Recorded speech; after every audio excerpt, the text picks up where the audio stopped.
Hey guys, in this video, I'll show you how to find the Downloads folder on your Mac. This is where all your downloaded files, like documents, apps, and photos, are saved by default. Before we get started, don't forget to hit the subscribe button down below. It really helps out the channel.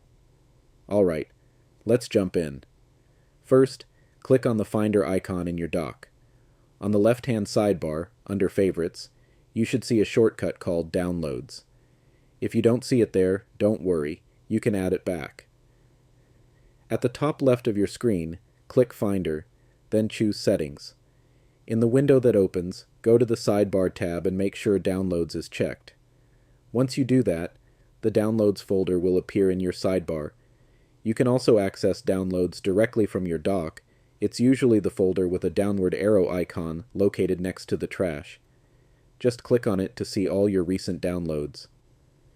And that's it. Now you know exactly where to find the Downloads folder on your Mac.